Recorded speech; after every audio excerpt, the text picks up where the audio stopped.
We are playing a game, and the game runs like this. The only thing you really know is what you can put into words. The whole game that our culture is playing is that nothing really happens unless it's in the newspaper. So when we are at a party, and there's a great party, somebody said, "It's too bad there wasn't a tape recorder."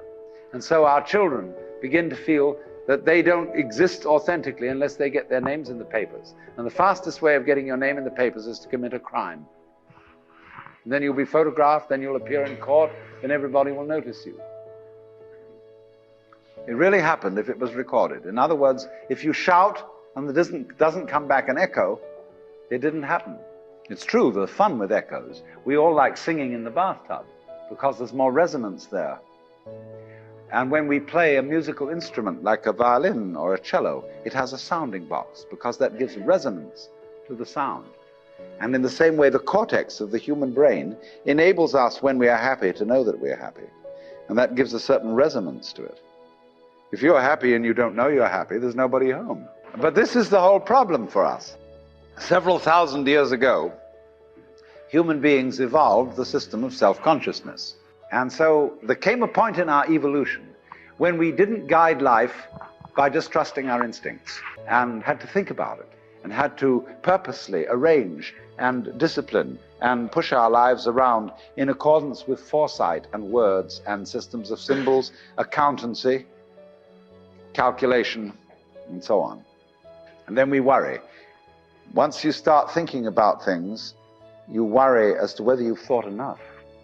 Did you really take all the details into consideration? Was every fact properly reviewed?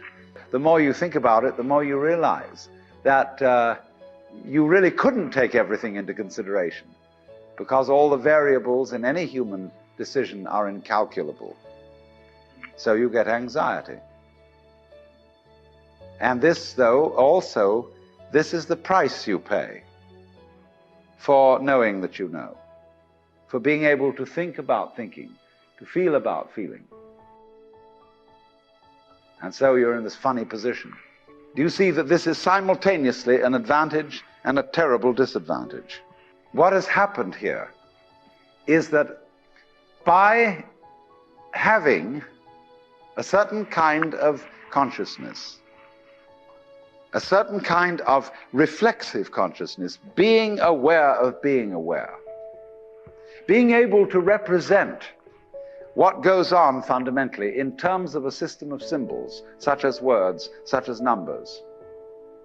You put, as it were, two lives together at once, one representing the other. The symbols representing the reality, the money representing the wealth.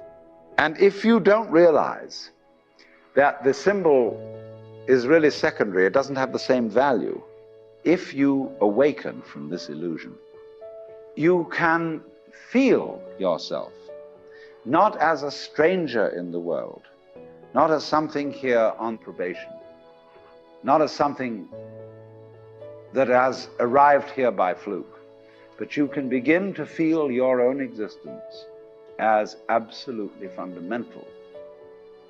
What you are basically,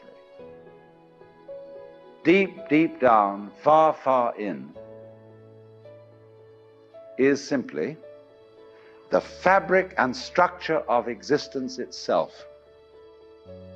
When you come into the theater, there is a proscenium arch and a stage, and down there is the audience.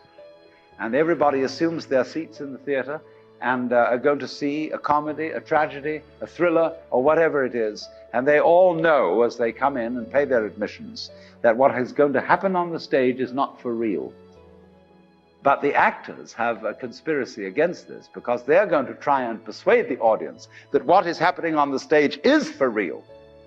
They want to get everybody sitting on the edge of their chairs. They want to get you terrified